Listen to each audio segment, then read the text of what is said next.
Mark chapter 5. They went across the lake of the region of the Gerasenes. When Jesus got out of the boat, a man with an impure spirit came from the tombs to meet him. This man lived in the tombs, and no one could bind him anymore, not even with a chain, for he had often been chained hand and foot. But he tore the chains apart and broke the irons on his feet. No one was strong enough to subdue him. Night and day among the tombs and the hills he would cry out and cut himself with stones.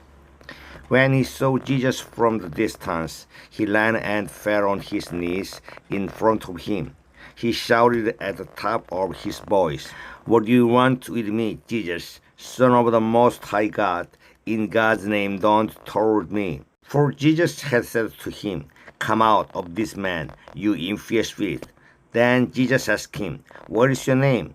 "My name is Legion," he replied, "for we are many." And he begged Jesus again and again not to send them out of the area. A large herd of pigs was feeding on the nearby hillside.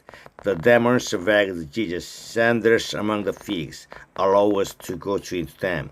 He gave them permission, and the impure spirits came out and went into the pigs. The herds, about 2,000 in number, rushed down the steep bank into the lake and were drowned. Those tending the pigs ran off and reported this in town and countryside, and the people went out to see what had happened. When they came to Jesus, they saw the man who had been possessed by the legion of demons sitting there dressed and in his right mind, and they were afraid. Those who had seen it told the people what had happened to the demon-possessed man, and told about the figs as well. Then the people began to plead with Jesus to leave their region. As Jesus was getting into the boat, the man who had been demon-possessed begged to go with him. Jesus did not let him, but said, "Go home to your own people and tell them how much the Lord has done for you, and how he has had mercy on you." So the man went away and began to tell in the Decapolis how much Jesus had done for him, and all the people were amazed. When Jesus had again crossed over by boat to the other side of the lake, a large crowd gathered around him while he was by the lake. Then one of the synagogue leaders named Jairus came, and when he saw Jesus, he fell at his feet. He pleaded earnestly with him, "My little daughter is dying. Please come and put your hands on her so that she will be healed and live." So Jesus went with him. A large crowd followed and pressed around him. And the woman was there who had been subject to bleeding for 12 years. She had suffered a great deal under the care of many doctors and had spent all she had. Yet instead of getting better, she grew worse. When she heard about Jesus, she came up behind him in the crowd and touched his cloak, because she thought, "If I just touch his clothes, I will be healed." Immediately her bleeding stopped, and she felt in her body that she was freed from her suffering. At once Jesus realized that power had gone out from him. He turned around in the crowd and asked, "Who touched my clothes?"